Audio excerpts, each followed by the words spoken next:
ये कहानी हमारे फ्रेंड्स की है जो कि मैं अपनी भाषा में आप लोगों को सुनाऊंगी। तो वीडियो में बने रहिए। ब्लॉग के साथ साथ आप लोगों को स्टोरी भी मिलेगी।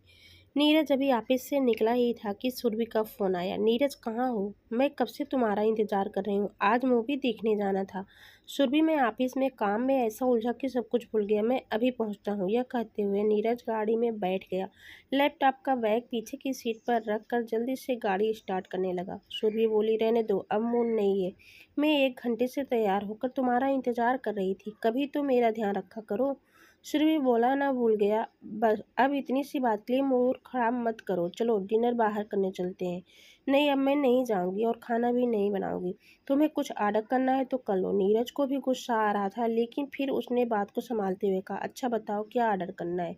सुरभि बोली, हर काम मेरे से पूछ के करते हो ना। जो खाना हो मंगा लो। यह कर सुरभि ने फ़ोन काट दिया। नीरज को बहुत गुस्सा आ रहा था। पूरा दिन ऑफिस में बात से चिक घर पर पहुंचो तो बीवी के नखरे। नीरज गाड़ी चलाकर घर पहुंचा। उसने सुरभि को मनाने की बहुत कोशिश की, लेकिन सुरभि ने उसकी एक न मानी। हार कर नीरज भी बिना डिनर किए सोने चला गया। 3 साल हुए थे इन दोनों की शादी को। नीरज और सुरभि के अरेंज मैरिज शुरू हुई थी। शुरू के 1 साल तक दोनों में बहुत खुश थे, लेकिन उसके बाद नीरज ने एक नई कंपनी में अप्लाई किया। उसे दिल्ली में नौकरी मिल गई। अच्छा पैकेज था। दोनों बहुत ज़्यादा खुश थे। वहीं नीरज ने 1 साल बहुत मन लगाकर काम किया। उसे प्रमोशन भी हो गया। गाड़ी तो नीरज के पास थी। एक फ्लैट भी खरीद लिया जिसकी ईएमआई बहुत ज़्यादा नहीं थी। शुरू में लगा कि चलो देखा जाएगा, लेकिन उस अपार्टमेंट में रहने का सुख ही अलग था। इसी सुख को पाने के चक्कर में हर महीने 12-12 घंटे काम करके भी ईएमआई नहीं भर पाए। मुश्किल होता जा रहा था। इधर कंपनी के बॉस को उसके मकान में मुहूर्त को बुलाकर एक और गलती कर दी। बॉस को जैसे ही पता लगा कि इतने 10 साल में के लिए ईएमआई मान ली है, अब कहीं जॉब छोड़कर नहीं जा सकता। उसे नीरज से ज़्यादा काम लेना, बात बात पर उसे नीचे दिखाना। जो काम उसका नहीं था वह भी उस पर लाद दिया। नीरज बेचारा सब कुछ सहकर भी सुरभि को खुश रखने की कोशिश करता था। इधर छोटे शहर में दिल्ली के अपार्टमेंट में आई सुरभि अब यहाँ के तौर तरीके सीखने लग गई थी।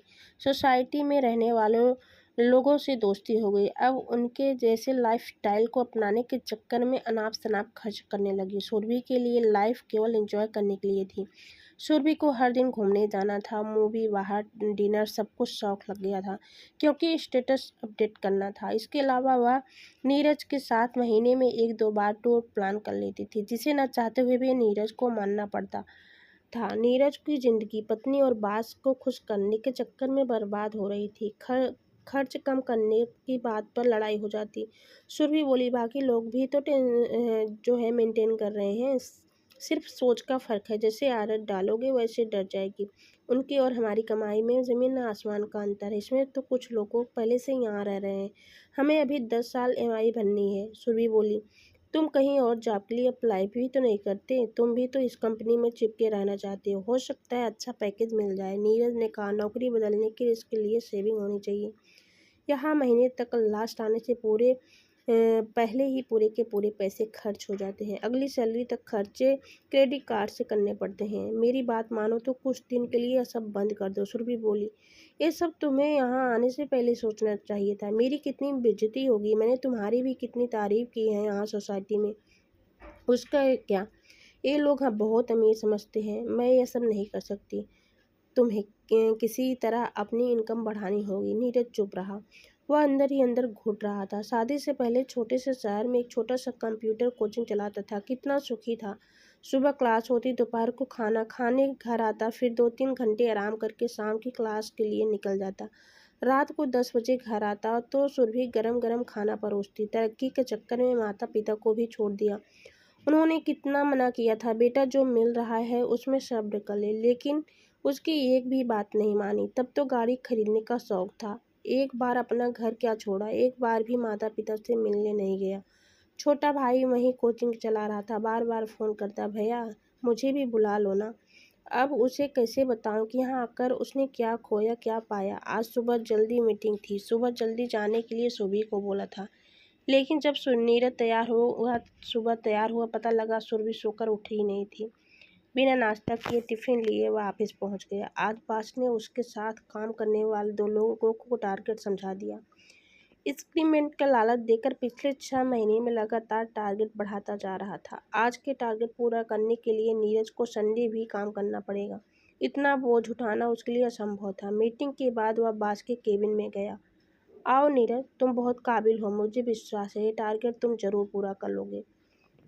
नीरज बोला, सर ये रहा मेरा रिजाइन, मैं 1 महीने का नोटिस पीरियड पूरा करके चला जाऊंगा। ये तुम क्या कह रहे हो? अपने करियर से खिलवाड़ क्यों कर रहे हो? तुम्हारे घर की EMI का क्या होगा?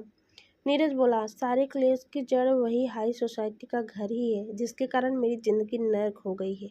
इसी EMI के चक्कर में तुम्हारा गुलाम बना रखा है। मैं वह फ्लैट बेच रहा हूँ। इससे पहले कि बास ज़्यादा सवाल जवाब करता, नीरज तेज़ी से बाहर निकल गया। आज वह बहुत हल्का महसूस कर रहा था। उसने प्रॉपर्टी डीलर्स को फ़ोन किया और फ्लैट बेचने के लिए बोला। शाम को नीरज घर आया तो सुरभि ने कहा, चलो हम बाहर कहीं घूमने चलें क्या? तुम कल की छुट्टी ले लो। नीरज बोला, बस अब 1 महीने की बात है, उसके बाद बस छुट्टी ही छुट्टी। सुरभि चौंकी, क्या मतलब? मैंने नौकरी छोड़ दी है, इस फ्लैट को बेच रहा हूँ, जो भी पैसा मिलेगा उससे लोन चुक जाएगा। हम वापस अपने घर जा रहे हैं। इस मॉडर्न सोसाइटी ने मेरा सुख चैन, यहाँ तक कि तुम्हें भी छीन लिया है।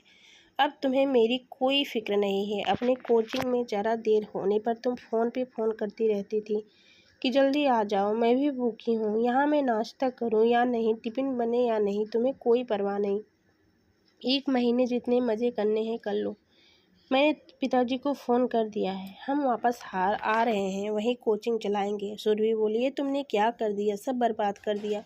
नीरज ने कहा, बर्बाद नहीं, ये सब हमारा ही काम था। हमारा था ही नहीं, दूसरों की होड़ के चक्कर में हम अपना सुकून खो बैठे। एक बार सोचकर देखो, अगले 10 साल में मेरा क्या हाल होता। EMI की जगह वही रहती है, करने की शक्ति घटती बढ़ती जा रही है। एक दिन ऐसा होता कि शायद हम ऐशो आराम के चक्कर में मैं ही नहीं रहता। यह सुनकर सुरभि के होश उड़ गए। इस तरह तो कभी उसने सोचा ही नहीं। सुरभि बोली, मुझे माफ़ कीजिए, दूसरों के चक्कर में भी आप पर ध्यान देना ही भूल गई। आप सही कह रहे हैं, हम वापस अपने घर चलते हैं। 1 महीने बाद दोनों अपना सामान बांधकर अपने घर पहुंच जाते हैं। माता पिता भाई बहुत खुश होते हैं। इसके बाद दोनों भाई मिलकर के कोचिंग चलाते हैं। जो सुख अपने माँ बाप परिवार के साथ है वह कहीं नहीं है। दोस्तों, कहानी कैसी लगी कमेंट में ज़रूर बताना।